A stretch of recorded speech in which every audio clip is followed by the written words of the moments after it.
Welcome to your weekly US news update. We have 4 stories for you this week.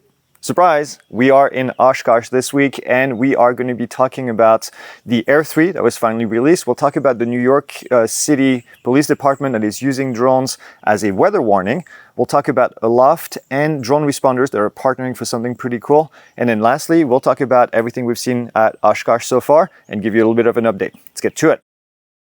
All right, the first story this week is obviously the Air 3. You may have seen a bunch of videos online, including ours. We posted a little bit of content, pretty long videos because we went quite in depth. So if you want to learn more about the entire drone, I invite you to take a look at this right here by clicking the link right here. We spent a little bit over a week with the drone. It's quite amazing. I know everybody's going to say it's quite amazing. It's a brand new drone, but there are certain things that you need to learn and know about before you make the purchase. So we kind of put it through the ringer as we always do. We did the testing on the chart. We did testing of the quality of the videos and the photos. We try to do these as being quantitative rather than qualitative. So we don't really give you our opinion necessarily, but we'll show you all the data. We also have links to the full-size images if you want to see those. Yeah, go take a look at the material. The drone is indeed a good hybrid between the Mini 3 and also the Mavic 3. It's the perfect combo of the two. So maybe it's the right drone for you, or maybe you want to keep your Air 2S. We've been reading through all the comments, and it's interesting to see your opinion so far. All right, in the next story this week, we talk about the New York City Police Department that is using drones in order to help with weather information, trying to spread the message using audio messages coming from the drone to tell people about upcoming weather and maybe to stay inside because there's flood comings. And we've seen this several times before in other parts of the country, and now it's trying to be spread into this massive city. There's not always just people that love the idea. Now, we love the idea of drones being used for good across the country. In this case, there's been a little bit of pushback, and I'm looking at my notes here from the article that we saw, but somebody named Albert Kahn, who's the executive director of the Surveillance Technology Oversight Project, he was not such a fan of the idea. He said this plan is just not going to fly, I guess pun intended.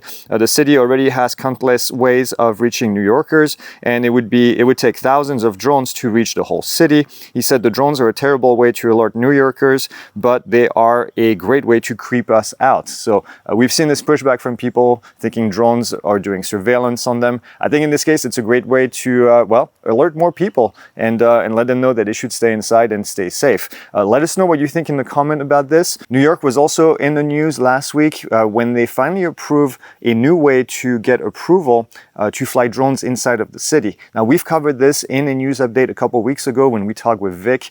We weren't so sure that the proposal was going to be working out well. Apparently, nothing was changed, even though there were hearings and comments that were requested. And it looks like it's going to be a pretty difficult procedure for anyone to get approval to fly in the city. So at this stage, I think everything remains unchanged. If you want to fly in the city, it's more than likely going to be nearly impossible. There's going to be a fee to apply for the permit, and the process is pretty cumbersome. So if you want more information, we'll put a link down in the description to take a look at what was approved. But yeah, we're a little bit disappointed in this case. The next story this week is Aloft and Drone Responders that are working together to give access to public safety agencies to more information about airspace. And I'll read you a little bit of the press release that they had. It says, this groundbreaking collaboration will see Aloft provide complementary access to Aloft Geo, which is one of their solutions, to all public safety agencies nationwide, allowing them to publish safety data directly to the Aloft platform,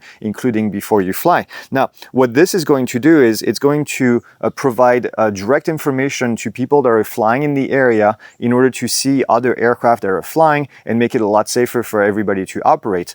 This also potentially could have a big impact on the ability to create temporary flight restrictions around specific areas so that the airspace can be safe for those that need it. Think about public safety agencies like fire departments and police departments that have to do their job and keep everybody safe out of the airspace.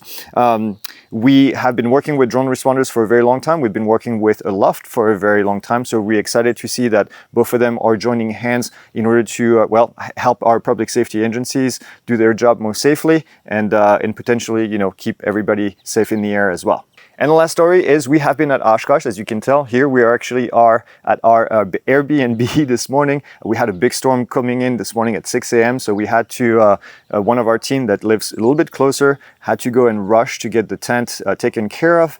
It has been a trip with a lot of excitement, good excitement, maybe bad excitement sometimes. We had a big storm coming in on Saturday, which ended up damaging our big tent. Thankfully, one of our team members was coming in on Monday. They were able to bring the smaller tent that we have. Monday was definitely an interesting time. Sunday was definitely an interesting time. Tuesday morning, we were able to reset up our tent and get it back up. And then today is Wednesday, and we had to take it down again to avoid any damage from this storm. So it looks like today it's calming down, maybe, hopefully, a little bit. And then we'll be able to get back and go talk to our students. We met a lot of you. Thank you for stopping by. Thank you for all wanting to take pictures with us, to take a look at the new aircraft, to talk to the entire team. A lot of stickers were handed out. A lot of our giveaways were handed out as well. And we look forward to seeing more of you for the rest of the week. I know it's going to get really busy on Friday, Saturday, Sunday. We have more people coming in to help and answer all your questions, and we look forward to seeing you. We've been talking to a lot of UAS people as well at the field here. We talked to Google yesterday, Google Wing. We got a full presentation of their drone, delivery drone, which was really interesting. We'll put some photos, and then we're going to be talking to more people as well today. So that's it. That's all we have for you this week. Thanks for watching, and then we will be back to normal, I think, next week on Friday for the next news update. There's no live this Monday because I'm going to be traveling back, so will the team. So we'll do the live event answering Q&As and everything the following Monday. So see you guys next.